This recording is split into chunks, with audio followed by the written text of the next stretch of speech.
একটা জায়গায় যাবো বলে শাড়ি টাড়ি পরলাম, যাওয়া হলো না, বৃষ্টি এসে গেল। আর কি করব, যাই হোক, যাওয়া হলো না। ফেসবুকে যা দেখছি, ছোট ছোট মেয়েদের উপর এত অত্যাচার, এরকম এখন তো ফেসবুক খুললেই এসবই চলছে, সাংঘাতিক মানে ব্যাপার চলছে। সাংঘাতিক ব্যাপার, মানে তো লজ্জাজনক। মানে এটা দেখে ভালো লাগছে যে প্রম্পট অ্যাকশন, একদম আগের সরকারের যেরকম মানে কোন জমানো থাকতো সব, জমানো মানে কিছুই হতো না। কিছুই হতো না, তার কোনো অ্যাকশনই কোনো, যেন মানে সাংঘাতিক জিনিসটাও যেন নর্মাল, কোনোই যেন এটার কোনো মানে কিছু যে একটা আর এখন একটা কিছু মানে হচ্ছে সাথে সাথে মানে ওর বিচারটা পেতে আর বেশি মানে লোকেদের সেই আর ওয়েট করতে ওই যে হচ্ছে না। শুভেন্দু অধিকারী একটা কথা বলছেন মুখ্যমন্ত্রী, যে সকালে তাদের ধরে, মানে কোনো বিচার টিচার বা কোর্ট ফোর্টের কোনো ব্যাপার না, সকালে যদি সকালে নিয়ে বিকালবেলা খরচ করে দেবে, কি একটা এরকম ধরনের কথা বলেন আর কি শুভেন্দু অধিকারী। তো ভালো লাগছে যে এরকম প্রম্পট অ্যাকশন নেওয়া। প্রম্পট অ্যাকশন নেওয়া ভালো লাগছে, কিন্তু তুমি এটা সাথে সাথে ভেবে দেখো যে এদের জন্য কত মায়ের সন্তানরা। খালি হলো কত, তাই তো দেখছিলাম আজকে তো আমিও দেখলাম। ফেসবুকে দেখছিলাম একজন যে মেয়েটি মারা গেছে তার মা মানে কাঁদতে কাঁদতে অজ্ঞান হয়ে যাচ্ছে, কাঁদতে কাঁদতে অজ্ঞান হয়ে যাচ্ছে। এটাই তো স্বাভাবিক, এটাই তো স্বাভাবিক। কোল খালি হয়ে গেলে তার যে কি কষ্ট শুধু মায়েরই আর জানে। যে ছেলেগুলো এরকম করেছে তার মায়েরও তো ইন্টারভিউ দেখলাম, তার মায়েরাই বলছে ছেলেটাকে মেরে ফেলো, হ্যাঁ, মানে দেখতে পর্যন্ত মানে ওর এইটা বোধহয় ডেড বডিটা দেখতে পর্যন্ত চাইছে না। এই একটা মানে এই মাটা আর কি মানে ওর এটা মাও তার মানে কতটা মানে ইয়ে আর কি, মানে ছেলের প্রতি বিতৃষ্ণা বিতৃষ্ণা, বিতৃষ্ণা এসছে। যে এরকম আহ, করেছে, তার কোলো তো খালি হয়েছে, আমার কোনো অসুবিধা, আমার কোনো যায় আসে না, যা খুশি আপনারা করুন, খারাপ কাজ হ্যাঁ বলছে করেছে। কার্টুন ফেলুন মারুন হ্যাঁ, যা করুন, যা ইয়ে করুন। ও তো মা, ওর কি খারাপ লাগছে না? নিশ্চয়ই লাগছে, লাগছে না কি? কিন্তু এতটাই সত্যি মানে উনি বিতৃষ্ণা যে। ওর বউটাও কিন্তু তাই বললো, ও তো বিয়েও করেছিল। আচ্ছা সেটা দেখিনি, সেটা দেখলাম তো, শুনিনি। বিয়েও করেছিল, সেও বললো যে এরকম অনেক খারাপ কাজ শাস্তি পাক। করেছে। হ্যাঁ, তা খারাপ কাজ করেছে, শাস্তি পাচ্ছে, এটাই বলছিল। এখন তো মানে ফেসবুক। তবে মানুষ এটা যদি করে, করে কেন, এ তো করবে বলছে তো, এবারে কিন্তু খারাপ কাজ করার আগে বোধহয় 7 বার ভাববে। তবে আমি একটা কথা বলছি, আমি জানি না আমি ঠিক না বেঠিক, ওই রত্না দেবনাথ যিনি আর কি ওই অভয়ের যিনি মা, মা, আমি ওনাকে নামটা নিয়েই বললাম আর কি, এটা ফেসবুকে আমি জানি না আমি কতটা ঠিক না বেঠিক। আমার কোথাও না কোথাও মনে হচ্ছে যে উনি উনার মেয়ের যখন এরকম পাশবিক অত্যাচার হয়েছে তখন সারা বিশ্ব উনার পাশে ছিল। কিন্তু কোথাও না কোথাও আমার মনে হচ্ছে উনি যখন একটা জায়গার যখন অধিনায়ক হয়েছেন, মানে উনি যখন সেই জায়গাটা পরিচালনার পেয়েছে, তো এমএলএ যখন হয়েছে, তো সেখানে উনার তো এখন তো উনার সবার কথা ভাবা উচিত। উনি খালি তো নিজের মেয়ের কথা ভাবলে হবে না। উনি তিনিও কিন্তু উনি শুরু থেকেই ব্যাপারটা বলেইছিলেন যে আমি আমার মেয়ের বিচার পাওয়ার জন্যই আমি রাজনীতিতে নামছি।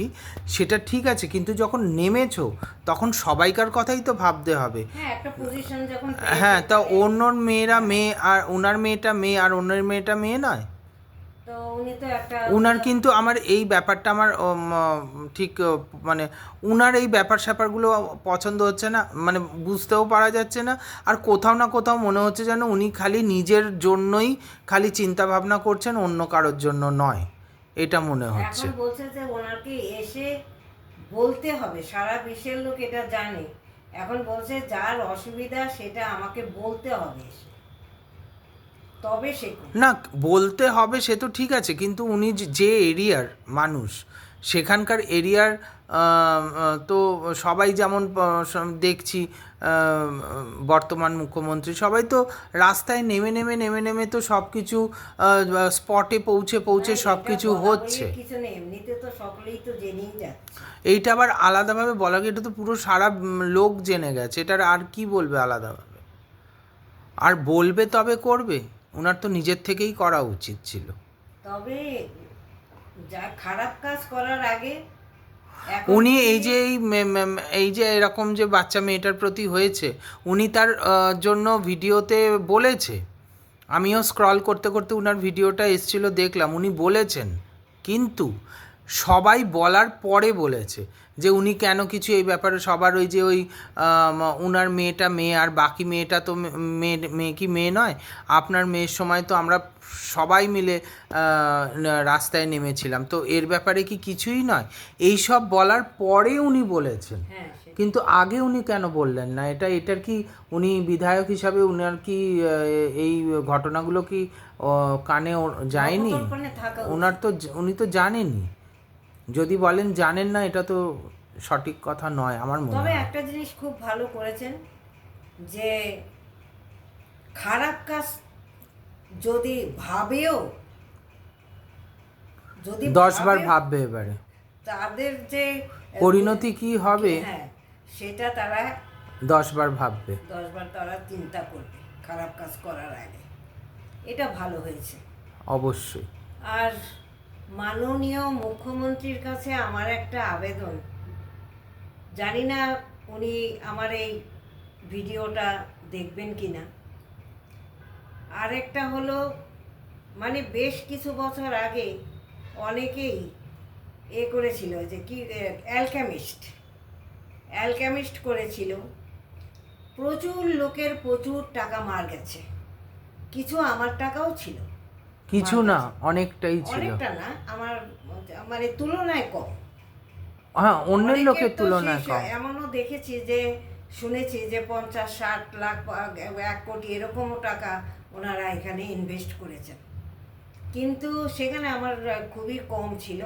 তা যাই হোক, আমারও গেছে অনেকটাই।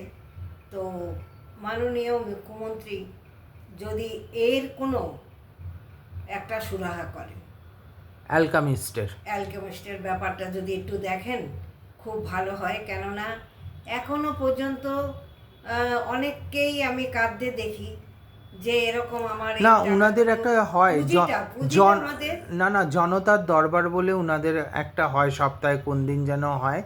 তো আমরা তো বাইরে থাকি, কিন্তু যারা কলকাতায় রয়েছে তো তারা যদি গিয়ে একটু যদি এই প্রবলেমটা যদি জানান, মনে হয় এরও সুরাহা অবশ্যই পাওয়া যাবে, এটা আমার বিশ্বাস। হলে ভালো, অনেকেই তাইলে অনেকের ভালো হবে আর কি। যদি সবও না পাওয়া যায়, কিছুও যদি পাওয়া যায়, যারা সেটাই। লোকের বাড়িতে কাজ করে খাচ্ছে, আমার জানা আছে, আমার জানা লোক, তারা পর্যন্ত এই অ্যালকেমিস্টের টাকা রেখেছে অনেক কষ্ট করে। আর এই অ্যালকেমিস্টের টাকা চলে যাওয়ার জন্য তাদের এখন মানে বাড়ি ঘরদোর বিক্রি করে দিতে হয়েছে, সত্যি সত্যি বিক্রি করতে হয়েছে। তাদের এখন অবস্থা খুবই খারাপ। তাদের ঘরের মানে পুঁজিটা আর কি ওইখানে ইনভেস্ট করেছিল, দিয়ে দিয়েছিল অ্যালকেমিস্টে। সেটা যদি উনি একটু দেখেন খুব উপকার হয়। প্রচুর লোকের টাকা মার গেছে, প্রচুর প্রচুর, আমার জানাই আছে অনেক। নিশ্চয়ই দেখবেন, আমারও মনে হয় যদি উনি এটা জানতে পারেন বা জনতার দরবারে গিয়ে যদি জানানো হয়। যাই হোক, তোমরা সবাই ভালো থেকো, সুস্থ থেকো।